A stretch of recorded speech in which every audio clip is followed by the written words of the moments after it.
We've got a list of speakers here, mostly landowners, because that's the focus of this event.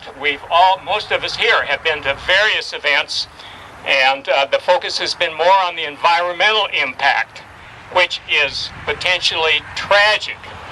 But this particular event is focused more on eminent domain, because that's the tool our government is using to take our land forcefully for the benefit of a private corporation licensed in Delaware under the lax secretive laws there. And what you're looking at here, folks, is the best land in the world.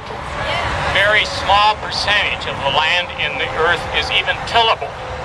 And this is the best of the best here.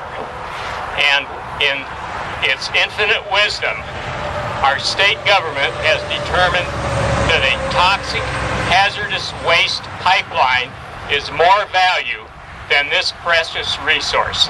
That's what we're here to stop. That many landowners who signed onto the easement for eminent domain did so under distress. A lot of them because their bankers encouraged them to, their attorneys encouraged them to, or their family members encouraged them to. So we feel that we're fighting for them also because they really don't want this to go through their land either. What happens 30, 40 years from now when there no longer is a pipeline that's currently running, and that resorts back to the previous owner, and then the farmers will have to clean up the mess afterwards. If they can go under our graveyards and our burial mounds 85 feet, what's to stop them from going under Iowans' graves?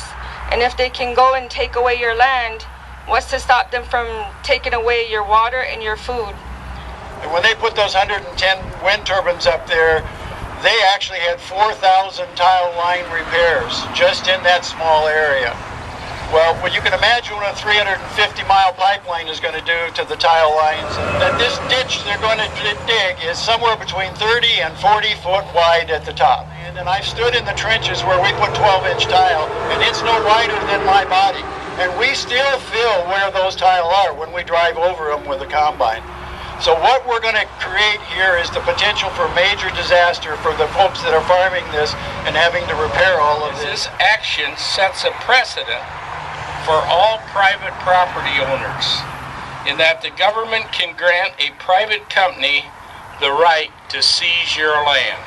They want the pipeline completed in this growing season. Will the county inspectors be able to keep the Dakota Access timeline and be able to inspect each landowner's property in a thorough and timely fashion? Residents are also concerned about having to live under the threat of Boone County becoming another Flint, Michigan, poisoning our children and land with contaminated water. Because so many people, so many Boone County residents are asking why no one is listening to their concerns.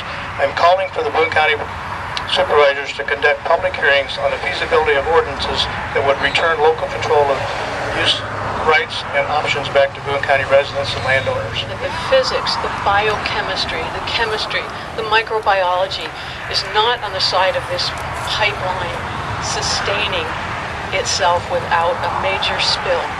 There's a dance that happens between soil particles that are charged, the metal in the pipes, the complex soil microbes that exist in Iowa's rich soils.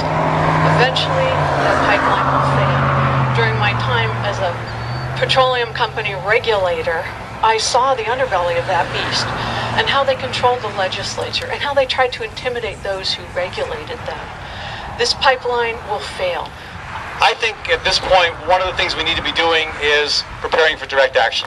You know, the Corps was expected to issue a permit, a rubber stamp a permit, way back in January.